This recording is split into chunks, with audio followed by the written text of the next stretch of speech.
Also new on WYFF News 4 at 6 o'clock, a historic settlement in a deadly wall collapse that left 4 workers buried alive. It happened in Hendersonville back in 2021. Sky 4 video here of the scene that day. 2 of the 4 workers involved were awarded a multi-million-dollar settlement, the largest in North Carolina history for personal injury.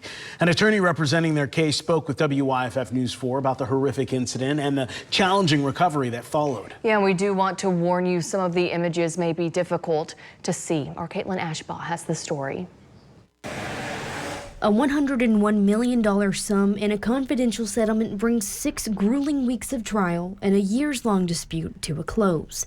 The money will go to 2 of the injured workers and 1 of their wives, setting records for personal injury case awards in North Carolina history. One was getting an acknowledgement of accountability, but the other one is trying to make sure this doesn't happen to anybody else ever again. A 54-page document only begins to describe the horror of being buried alive, the hours stuck waiting for rescue after a retention wall collapsed on 4 workers at the Hajoka Corporation site in Hendersonville. As you can imagine, it's one of the most difficult things for them to talk about. He was conscious.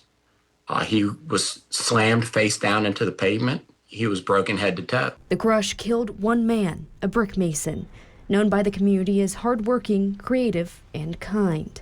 3 survivors endured years of grueling recovery from the devastating injuries revealed in these x-rays the family shared. They defined themselves by their work and by their family, and just were very committed. So the voids in their lives are huge. When that wall fell, it shattered their bodies and it shattered their lives, and their lives will never ever be the same. Court documents accuse Hajoka of negligent practices in attempts to rebuild the wall, which was damaged in a storm months prior.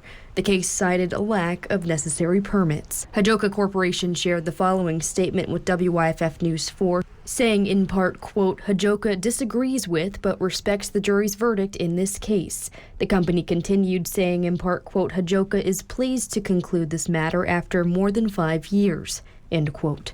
The remaining workers settled before the trial began. Reporting in Hendersonville, Caitlin Ashbaugh, WYFF News 4.